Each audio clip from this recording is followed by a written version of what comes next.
In the meantime, as far as when it comes to Microsoft outage that has also affected the world over, even when it comes to the CrowdStrike that has been witnessed, one of the largest operators in the industry that has triggered such kind of an issue. Now, when it comes to Microsoft outage that has affected long queues also at the US-Mexico border, the pictures there that is visible because everything, Rishabh, that we do these days is dependent heavily on software, on IT, and such has been when it comes to the situation, whether be it almost every sector that has been affected, and long queues that can see that probably are running for kilometers long are witnessed at the US-Mexico border.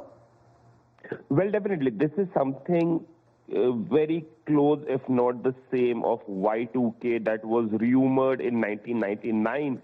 That was in 2000 comes in, the computers will shut down. This is something similar to that that's happening right now. For almost 24 hours, 80% of the global systems are shut down. And what we are seeing on the US-Mexico border is something similar. All the biometrics, all the systems that are working on Microsoft platform are redundant and they are defunct till Microsoft finally recovers their servers worldwide. Satya Nadella has already said that CrowdStrike released an update that began impacting the IT systems globally.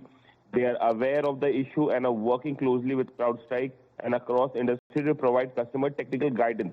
But as of now, there hasn't been any confirmed news or timeline that has come in. Even CrowdStrike CEO says that it will take some time, which means that they do not have a deadline by when they can fix this issue.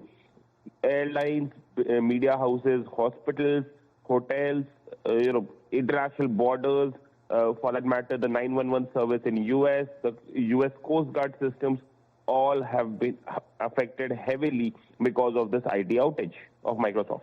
All right. In the meantime, as we try and get more reactions on this, of course, we're not just talking about the country, but multiple countries that have been using such softwares as well that got affected. And